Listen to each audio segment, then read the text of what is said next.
Fala meu amigo, fala minha amiga, eu sou o Felipe Luna e mais um tropeço do esporte. Dessa vez mais um tropeço para mais um adversário que tecnicamente estava bem abaixo, está bem abaixo no campeonato, está bem abaixo quando a gente olha o nível dos jogadores, né? Mas o esporte continua com uma postura, na minha visão, preguiçosa, uma postura desleixada, um jogo realmente que faz com que o torcedor pegue no pé de fato do Anderson Moreira e de seus jogadores. E para esse jogo, o técnico Anderson decidiu modificar um monte de coisa, né? A gente vou até falar a escalação que se iniciou nesse jogo aqui, tá? Só para a gente entender de fato o que é que rolou, né? Mas o Sport, ele teve algumas mudanças. Ele colocou o Roberto Rosales na lateral direita, que eu vou falar mais para frente, que não fez também uma boa partida, mas também não comprometeu. Ele fez a modificação de colocar também o Fábio Matheus no banco e colocar o Felipe, que eu também vou falar mais pra frente. E a modificação principal, né? Ele tirou ali o Renan e colocou o Denis. E logo de cara, com os primeiros 10 minutos, quase que o Denis leva um frangaço. Uma bola que ele sai ali totalmente maluco. O jogador antecipa na frente. Vai ser uma jogada de Super Nintendo. O jogador raspa, a bola sai, passa por cima do Denis e por pouco não entra. Também teve a entrada do Peglo, né? Ele jogou na vaga do Luciano Juba. Possivelmente ele vai ser esse jogador e eu acho que tem que ser mesmo na vaga do Luciano Juba. Foi contratado para isso, eu vou falar mais para frente também.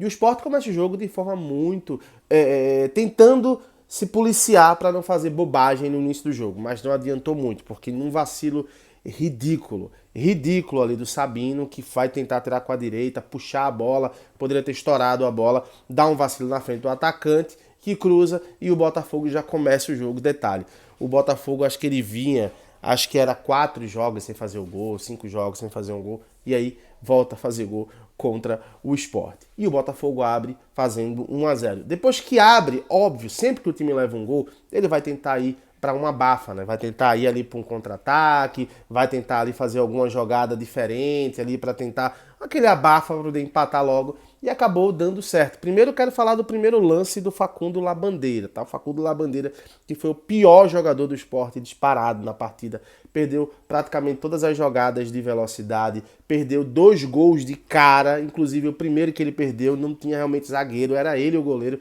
ele teve a proeza de conseguir finalizar para fora, e o segundo lance, já no segundo tempo, ele sozinho de frente para o goleiro novamente, joga essa bola para fora, né? Então Facundo Labandeira fez uma partida bem ruim, mas logo em seguida num chute, numa boa jogada ali de toques de bola ali entre o Wagner Love e o Jorginho finaliza, a bola desvia no zagueiro, acaba entrando e empatando o jogo. E a gente pensava que ali o Sport poderia ter um domínio maior dentro da área do Botafogo, mas a gente viu que o Sport continuou com aquela postura. E aí você pode me falar assim, Luna, mas eu vi o Sport mais próximo do gol do que o Botafogo.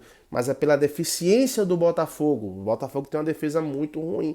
São 28 gols agora que o Botafogo ele levou na competição inteira, meu querido. O Sport, ele tentava ali, o Botafogo tentava sair, mas era muito deficiente nessa defesa. O Sport conseguia figurar ali, mas tiveram alguns problemas. O primeiro foi o Facundo, que eu falei. O segundo, Wagner Love, que também fez uma partida horrorosa. Mais uma partida bem ruim, não consegue finalizar, não consegue criar jogadas. Conseguiu só criar essa jogada ali ao lado do Jorginho, mas não consegue criar jogadas, enfim, bem apático no jogo.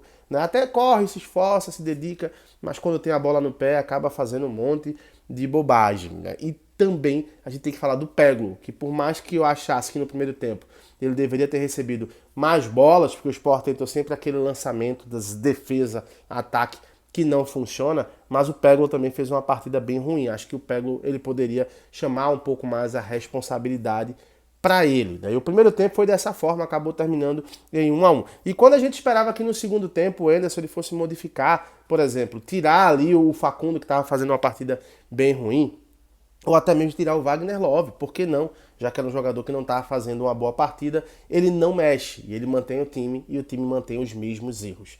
Continua errando muito ofensivamente, a defesa insegura. A impressão que eu tenho, e aí eu quero ver a opinião de vocês nos comentários aqui, é que o Sport é um time inseguro, sabe? Ele se tornou um time, ele era um time que tinha muita confiança de si, os jogadores, e hoje é um time muito inseguro, é um time que não consegue criar jogadas, é um time que quando tem a bola no pé, às vezes não sabe o que fazer. O Jorginho, apesar de ter feito o gol, é um meia que não joga de meia, né? Você vê ele em todas as funções, menos jogando de meia, né? Um jogador que, claro, desde o início não é um jogador que pede a bola, não é um jogador que pega ali aquele maestro para criar as jogadas, mas é um jogador que às vezes ele se esconde dentro do campo. Muitas vezes a gente esquece que o Jorginho tá jogando, sabe? E era um jogo que o Alan Ruiz merecia muito mais ser titular do que o Jorginho. Porque o Alan Ruiz, quando sai do time, quando vai pro banco, vinha jogando melhor. E as partidas que o Alan Ruiz ele vinha jogando depois como titular, jogando de ponta, acabava não dando certo, porque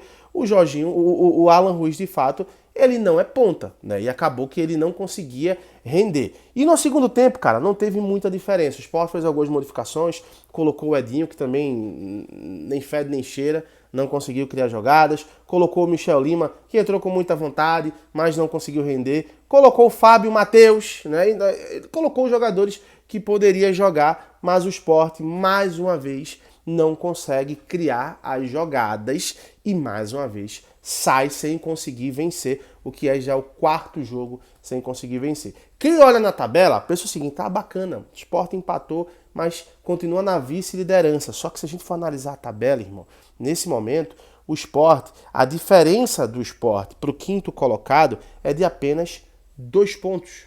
Ou seja, o que já era um risco o Sport sair do G4 nessa rodada acabou não se concretizando por combinações de resultado. Isso pode acontecer na próxima rodada. E é um jogo muito difícil, porque o próximo jogo do Sport é contra o Criciúma, na Ilha do Retiro, sábado, 8h45 da noite, Sport e Criciúma. E o Criciúma, meu querido, nesse momento, ele é o quarto colocado. A diferença do Sport para o Criciúma é de 2 pontos. Então, é um jogo ali de 6 pontos, né? Porque você vence e você tira a pontuação do seu adversário, né? Então, é um jogo muito complicado que, sinceramente, não me dá esperanças. A gente via que o Sport reclamava muito tem muitos jogos, a tabela tá com muitos jogos, isso está atrapalhando ali o Sport. Jogo quarta, domingo, quarta, domingo, quarta, domingo. O Sport tá jogando uma vez por semana agora e não consegue evoluir. Pelo contrário, está regredindo dentro da competição. Isso é muito perigoso, tá? E o Wenderson começa agora a cada vez mais ser pressionado, porque as substituições que ele está fazendo não vem dando certo. As modificações que ele está tentando fazer não vem dando certo. Detalhe, como eu falei no início acho que eu não falei no início do vídeo, mas o Denis, ele entrou, levou o gol e depois acabou fazendo uma boa defesa também. O Denis era uma pedida de substituição que o torcedor queria. Mas se a postura dos jogadores que estão nas 4 linhas também não forem diferentes, não vai mudar muita coisa. Um empate, para mim, com um sabor de derrota para o Sport, que agora vai para o jogo com o Criciúma, a gente sem saber o que vai acontecer. Se o Sport não mudar essa postura, é mais uma derrota, dessa vez mais uma na Ilha do Retiro, tá? Quero ver a opinião de vocês, deixa aqui nos comentários o que é que vocês acharam dessa partida, que foi uma partida bem horrorosa na minha visão. E é claro, amanhã eu vou trazer um pós-jogo mais frio, mais detalhado, que a gente pode falar um pouco mais com mais calma, analisando o coletivo e tudo mais, tá bom? Um abraço para todo mundo, fiquem com Deus, até a próxima. Tchau, tchau.